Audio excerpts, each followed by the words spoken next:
Alors, mesdames, messieurs, chers collègues, c'est bien volontiers, un peu à la volée, mais finalement très heureux, que je vais débuter cette séance. Et je salue ici nos amis mexicains qui sont tous très francophones et francophiles.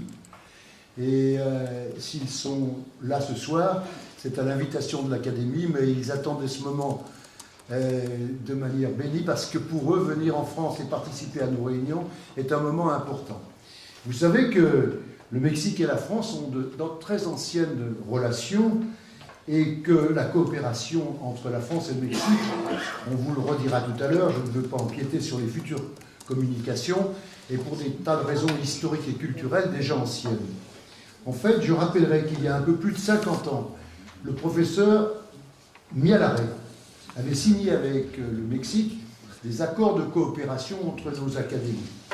Plus récemment, c'est Christian Châtelain qui, en 2003, c'est pas une erreur, c'est bien 2003-2004, avait renouvelé ces accords sous sa présidence. Un accord intergouvernemental a même été signé en 2009, mais il n'a pas donné lieu à un développement attendu. Pourquoi ? Il y a eu la fameuse affaire détestable Florence Cassé qui a bloqué les relations, et vous vous rappelez de la réaction du président Sarkozy qui avait annulé une réunion qui était prévue à Paris. Fort heureusement, pendant ma présidence en 2012, et sous l'instigation du professeur Alejandro Reyes qui est là, qui était à ce moment-là président de l'Académie mexicaine de chirurgie, on a pu redémarrer ces relations. Que je vous dise qu'au Mexique, les académies mexicaines ou de chirurgie ont une importance très importante. Un peu comme les collèges aux États-Unis ou en Angleterre, elles sont, on vous le réexpliquera tout à l'heure, décisionnelles même pour les accréditations.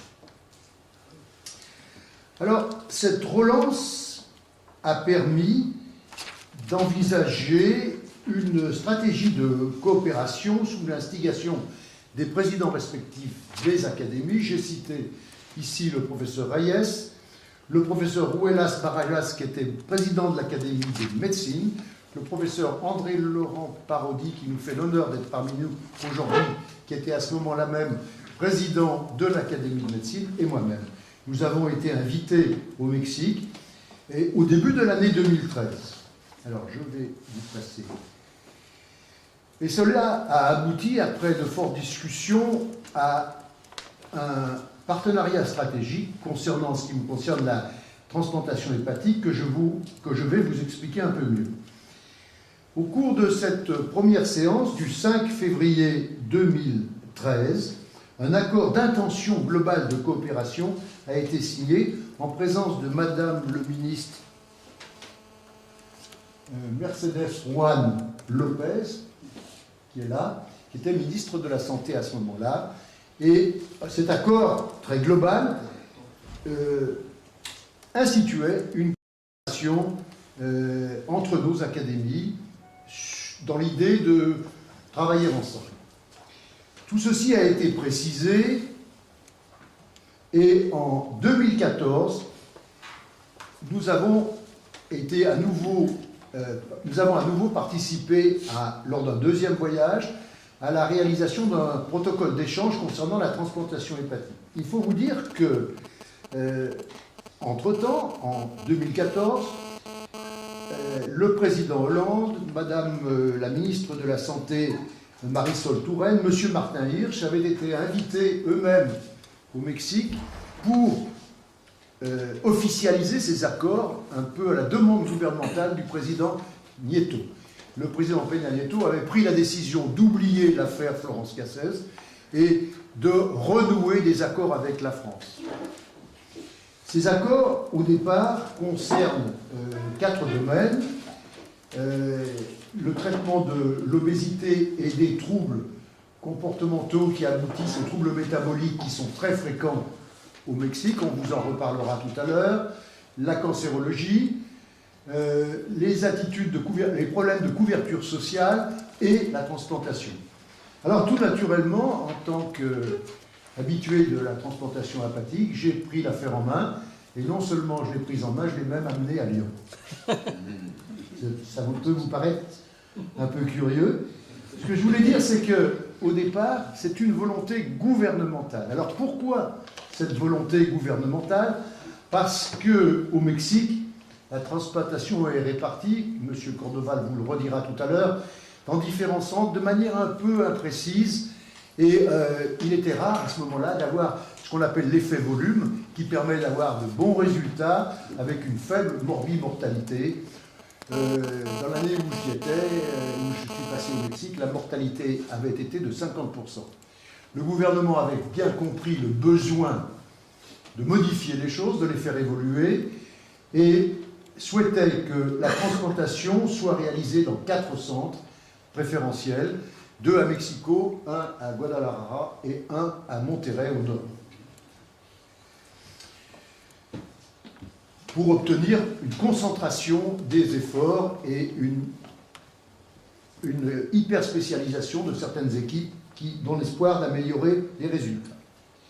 Alors, vous allez me dire, mais pourquoi la France? Vous savez que la France a toujours été pionnière en matière de transplantation. Je rappelle Claude Bernard pour le foie lavé, Alexis Carrel et la triangulation qui a permis de faire les premières anastomoses vasculaires.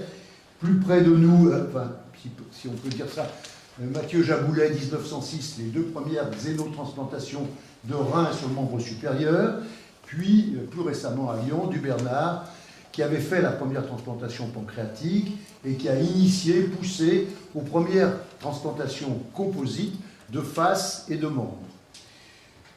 Donc, on s'est orienté vers Lyon, où il y a une forte expérience de la transplantation hépatique. Il y avait 2 centres de transplantation qui ont été regroupés maintenant en un seul centre à la Croix-Rousse. L'expérience globale, je ne rentrerai pas dans le détail, est de 2500 transplantations à Lyon. Et l'année dernière ont été réalisées une centaine de transplantations, 80-90 transplantations adultes à la Croix-Rousse et 10 transplantations pour les foies pédiatriques. Pour les foies pédiatriques. Alors, il a fallu mettre les choses en route, et c'est là que les premières difficultés sont apparues, parce que ce n'est pas simple, les accords internationaux concernant les échanges, et ne serait-ce que trouver le statut des médecins qui allaient venir a été difficile. Ils ne pouvaient pas être internes. On avait décidé de prendre des médecins, de choisir des médecins déjà un peu spécialisés dans le domaine de déjà très spécialisés dans le domaine des pathologies hépatobiliaires. On avait décidé de prendre toutes spécialités, pas que des chirurgiens, mais aussi des hépatologues, des radiologues, des anatomopathologistes.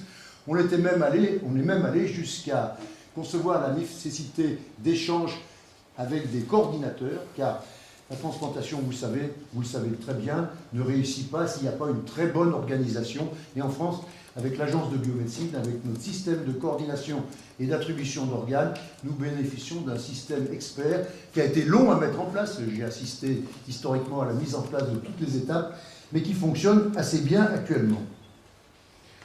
En France, l'attribution d'organes est faite par l'Agence de biomédecine avec des règles strictes. Et je voudrais le redire parce que souvent c'est discuté dans le monde. On en a parlé rapidement hier à l'Académie de médecine le matin. La transplantation se fait en toute transparence, dans un esprit d'égalité et de justice, qui est nécessaire pour réaliser une transplantation, une attribution homogène et non préférentielle des organes. Ce contrôle est rigoureux. L'activité de transplantation en France est réservée aux hôpitaux publics. Il n'y a pas de transplantation dans le privé. Il n'y a pas de rémunération, même pour les consultations. Les médecins sont temps plein. Il n'y a pas de rétribution pour le don d'organes, alors que dans certains autres pays, il n'en est pas de même. Le trafic d'organes est interdit et le tourisme médical pour la transplantation est interdit. Alors que dans certains autres pays, et je vais assez souvent, comme vous le savez, en Asie du Sud-Est, je vois des pratiques qui meurent beaucoup et assez souvent. Le taux de prélèvement en France est de 25 par million d'habitants. Il est un peu meilleur en Espagne pour des raisons que je peux aborder dans le cadre de la discussion. Et enfin, j'en finirai avec les règles, mais c'est important, elles ont été réavivées récemment. Nous sommes tous des donneurs présumés, dans la mesure où nous n'avons pas fait opposition de notre vivant à la transplantation. Même maintenant, dans la théorie, il n'est plus nécessaire, depuis la loi qui a été revisitée il y a quelques semaines, il n'est plus nécessaire de demander l'avis de la famille. Si vous n'avez pas fait opposition, vous êtes donneur présumé. Bien sûr, il est mieux d'avoir sur soi une carte de donneur d'organes, mais tout le monde ne l'a pas. Alors je vais avancer. Cet accord global entre nos universités de Claude Bernard Lyon 1, les hospices civils de Lyon qui sont partie prenante et les hôpitaux de l'IMSS. Alors qu'est-ce que c'est que l'IMSS? C'est l'Institut mexicain de la sécurité sociale, un institut, M. Cordova vous le redira, qui couvre à peu près 70 millions d'affiliés, avec des hôpitaux de tout niveau, de très haut niveau, des hôpitaux de référence et puis des hôpitaux de province. Et dans certains hôpitaux, on est impressionné même par le très haut niveau de technicité, de connaissances auxquelles les Mexicains sont arrivés maintenant. Alors, l'IMSS a décidé de financer ces échanges en accordant des bourses à certains jeunes sélectionnés pour qu'ils viennent poursuivre leur formation en France, offre le voyage et offre une bourse mensuelle, je peux le dire publiquement, de l'ordre de 2000 € par mois. 2000 $, pardon. 2000 $ par mois, mais comme on est à la période de parité entre le dollar et l'euro, il y a peu de différence. Les responsables de l'IMSS sont venus à Lyon, monsieur le directeur général Anaya, monsieur le docteur Torres Davila, qui était le directeur des affaires médicales, sont venus à l'université Claude Bernard, Armando était présent, on a signé des accords de partenariat, tout ça a été étudié très à fond par les responsables juridiques des hospices, de l'université, puis au Mexique. Je dois même vous dire que ça a été repris une quatrième fois, parce que le financement s'est fait par un organisme qui s'appelle CONACYT. C'est un peu l'équivalent de notre INSERM. Ils ont leurs règles particulières. Il a fallu tout réécrire une troisième fois, recommencer les va-et-vient. C'est pour ça que c'est long d'établir un accord international. Nous avons même bloqué sur le statut des médecins qui viennent. Car ce ne sont pas des internes. Ils n'interviennent pas dans les interventions. Ce sont des médecins observateurs, des visiting fellowships. Or, la loi française interdit les observateurs au-delà de 3 mois. Or, nous avions conçu que les chirurgiens resteraient Nous avons conçu que les chirurgiens restent 1 an et que les autres spécialités 6 mois et, en ce qui concerne la coordination, 3 mois. Donc, blocage complet au niveau du consulat de l'ambassade du Mexique, disant c'est un statut anormal, il n'existe pas en France, ce n'est pas possible. On va faire de la pratique illégale de l'exercice de la médecine. Enfin, j'ai tout entendu et j'ai vu les choses capoter. Alors qu'on travaillait depuis de nombreuses années, j'ai cru que ça n'allait pas se faire. Là, on a fait intervenir tous les réseaux que je peux avoir en France. Il a fallu monter au plus haut niveau de l'État, car initialement, la volonté, je le rappelle, était gouvernementale. Elle impliquait nos présidents, même, les ministres de la Santé, et on a pu débloquer cette situation avec difficulté. Mais ça a pris du temps et ça nous a un peu empêché de dormir. Le principe, donc, 25 médecins mexicains sont prévus sur la totalité de l'échange. Ils vont se former en greffe adulte et pédiatrique. À Lyon, la greffe pédiatrique se fait à l'hôpital Femmes-Mères-Enfants.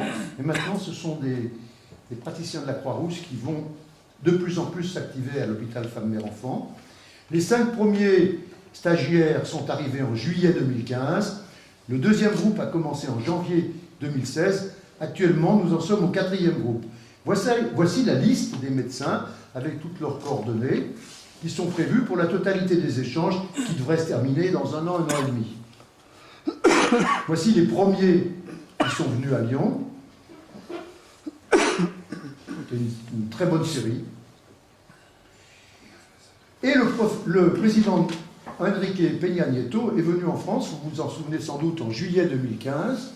Et vous vous rappelez qu'à cette occasion, il a assisté au défilé militaire sur les Champs-Élysées et que l'armée mexicaine a défilé en sa présence devant nos présidents. Il a souhaité rencontrer les médecins qui étaient impliqués dans la transplantation au cours d'une réunion à Paris. Voici quelques images de cette réunion. Vous reconnaissez ici, Monsieur le Président. Ici, c'est le docteur Torres Davila. Ici, c'est le docteur Yamamoto. Alors ça, c'est curieux. C'est un médecin qui s'appelle Yamamoto, qui est d'origine japonaise, mais que j'avais rencontré et connu beaucoup plus jeune au Japon lorsqu'il faisait sa formation et que j'étais à ce moment-là avec lui au Japon, tant à Kyoto qu'à Tokyo. Donc nous nous connaissions et ça facilite certainement les choses. Ici, c'est M. González Anaya, le directeur général de l'IMSS, avec le responsable de l'Université de Lyon, le professeur Bourgeois, qui co-signe l'accord. Et ici, le président Peña Nieto, qui qui serre la main des premiers médecins mexicains qui étaient à Lyon, mais montés à Paris à cette occasion. Ici, voilà l'accord final entre M. Anaya, González Anaya et Bourgeois. Et ici, le président. On a une vue plus globale et peut-être que Armando se reconnaîtra ici. Sur cette photo, vous voyez ici M. Martin Hirsch, qui avait participé en son temps à l'élaboration de ces accords. Ça, c'est important, cette réunion. Parce que quand on officialise les choses comme ça, elles deviennent indiscutables. J'ai connu un peu la même chose avec le Cambodge. J'ai réussi à faire recevoir les étudiants cambodgiens au Palais Royal par le prince Sihanouk, et croyez-moi, à partir de ce moment-là, ça simplifie un peu le problème. Ça ne se passe plus en cachette. Et puis j'avance. Ici, c'est une photo qui est récente, comme vous le voyez, et c'est la visite à Lyon de nos amis mexicains qui sont ici présents. Et vous reconnaissez ici, Philippe, bien sûr, le professeur Reyes, les chefs de service de radiologie, le directeur de l'hôpital, le docteur Cordova, je vois mal. Ici, ça c'est les quatre médecins actuellement en stage à Lyon qui viennent de la région de Guadalajara. Ils sont tous originaires de Guadalajara, au nord du Mexique. Ici, c'est le consul du Mexique à Lyon, M. Thierry Bonnet. Donc, les choses se poursuivent bien, plus ou moins bien. Je remercie au passage le professeur Xavier Martin qui a facilité et qui essaye de faciliter l'utilisation de son laboratoire de simulation et de microchirurgie pour aider à la formation. Cette photo a été prise devant le nouvel bâtiment de l'hôpital de la Croix-Rousse. Donc, à terme, et c'est ma dernière diapo, dans un an, on peut espérer que 5 équipes pourront pratiquer, ou 4 ou 5 équipes, la transplantation hépatique au titre de l'IMSS, que l'effet volume souhaité sera obtenu, permettant une activité de transplantation en routine. Si on veut que ça marche, il ne faut pas que ça devienne exceptionnel avec 1 ou 2 transplantations de ci, de là. Il faut qu'il y ait un système temps plein. Ça, c'est une réflexion à avoir, car ce n'est pas toujours la réalité dans vos hôpitaux, pour des raisons pratiques, publiques, privées. Un système temps plein, et c'est pour que la transplantation se fasse en routine. Il y a aussi le problème du prélèvement, de la répartition d'organes sur le territoire national. Il y a encore beaucoup à faire. Je crois que ce que nous avons essayé d'instituer, qui n'est pas parfait, est un modèle pour d'autres domaines de coopération médicale franco-mexicaine. Je me retourne vers Armando parce qu'il voit bien ce que je veux dire, dans d'autres domaines que la transplantation. Il concrétise des démarches initiales, et alors je tiens à le dire vraiment et à remercier le docteur Alejandro Reyes, car il a été le moteur initial de ces échanges entre nos académies, et c'est vraiment une action de nos académies de médecine et de chirurgie françaises et mexicaines qui est à l'origine de ces échanges. Merci.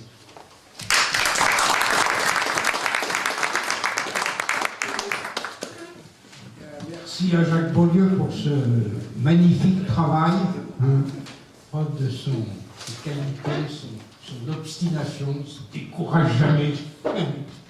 Il pense toujours qu'il va y arriver, et il y arrive, ce qui est remarquable de sa part.